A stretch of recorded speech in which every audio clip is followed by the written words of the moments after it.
So I am, again, State Representative Morgan Cephas, and I definitely want to thank you guys for coming out to broadcast this event. This is a very important dialogue that we'll be having today. So the 192nd encompasses a series of neighborhoods. So we have Haddington, Carroll Park, which is where we are now. Then we have Winfield, Overbrook Farms, Green Hill, and we'll just go with Winfield. I don't want to miss any of the neighborhoods. But so our district pretty much is a tale of two cities. So in certain areas like Carroll Park and Haddington, we have the highest levels of poverty, highest levels of crime. But then in my other neighborhoods, we have, a bit more stable communities, a bit more middle class. And, I was born and raised up in the Winfield section. And, throughout my district, there's been a trend where a lot of the neighborhoods have been going into the wrong direction.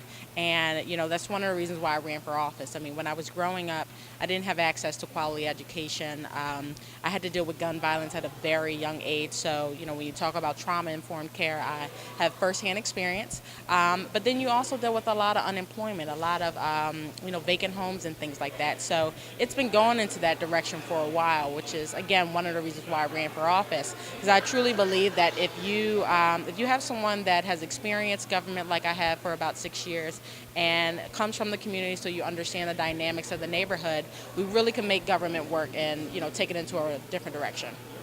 Now, what is it that you would like to do for the community? Well, we can. It's a laundry list of things. Let me start. One of the top priorities for me right now is to, stabilize the district and make sure that we're connecting government to the residents directly. So, we have the traditional, and I'll give you an example. We have the regular main office that we have, which is, up in Winfield, where a majority of my residents cannot access it. We're moving the district to make sure it's closer to the people, but we've also established constituent service mobile sites to again bring those services to directly to the district. And we're having pop-up events like this where we're trying to have a dialogue with residents around what is the state and condition of our neighborhoods, what is my individual plan, but also more so, what is it that you want to see? What are some of the issues that we need to be tackling? And what are some of the questions that you have for your officials, not just your elected officials, because we're all in this together, but, what are some of the issues you want to ask, liquor control?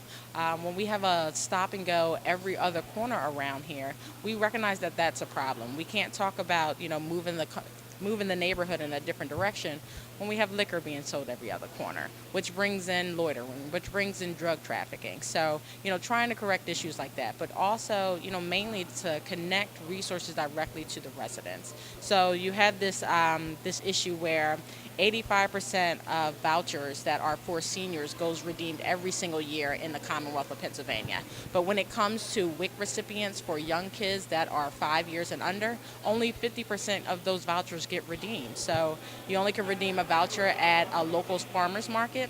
And I only have one farmer's market in my district. So how are residents in the hardest to reach areas supposed to be able to connect to get those resources? And that's mainly what our job is about, is to connect those resources, drive it down into the district, and make sure we don't get lost in the Donald Trump era conversation.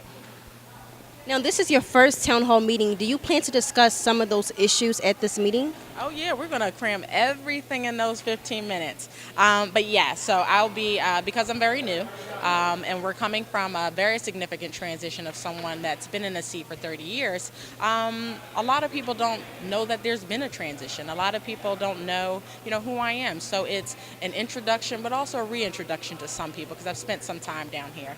But also talking about, again, reminding people where we are as a district and what's the road to recovery in order to move into the proper direction.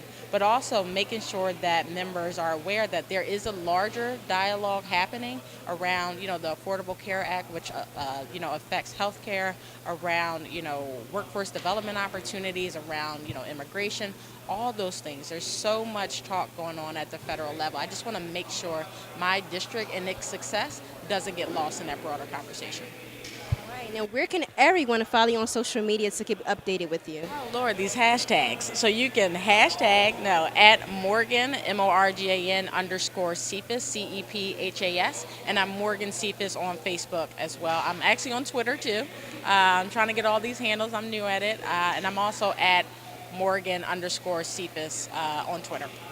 Hey everyone, I'm here with Miss Yvette Robertson. So what brings you here tonight?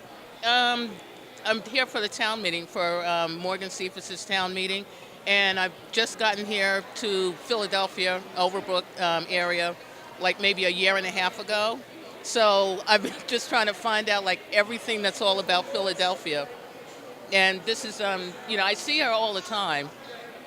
So this is just a wonderful thing to be here and just to see all of these people that are here. And I'm just trying to, find out about all the different neighborhoods and my neighbors and community. And in fact, just left a school meeting at Lamberton where Morgan's representatives were there as well. Community, like how we're going to get together, what problems, solutions coming together, just kind of communicating. And so this is all really, it's great, at this point. Our reasoning for coming out here is because in our neighborhood and in our communities, there are too many stores that are popping up and actually selling liquor, via if they have a liquor license or not. For the safety of our children, we really have to be on point, because it's unfair if you have a store where as though you're selling candy, and then at 3 o'clock in the afternoon we see children going into your store actually getting candy and you're selling shots of liquor. And not only that, you're taking more traffic from the bars who are more authorized to actually sell. So it's very important that everyone is aware of really how we need to get this bill passed. We need to subtract this. And if they want to be a liquor store, you should go open up a bar, not a store where it's that you cook or you play numbers with children or coming in after school. They're seeing people standing there taking a shot of Henny or whatever. So it's just not a good community outlook. And not only that, it brings up too much traffic from other neighborhoods, because then what happens, people from other areas, they're like, okay, fine, I don't have to go to the bar. No one's going to card me to see if I'm 21, to even get a shot of liquor. I can just go get it and no one's going to card me. So that brings in a lot of interference into communities, which causes a lot of disturbances. Okay, so that's the reason why I'm out here. Well, I'm here because I'm a concerned citizen in this community. And I think it's wonderful when people in the same community who share the same environment and usually go through the same similar things come together in a positive manner. And also, we need to be informed on what's going on.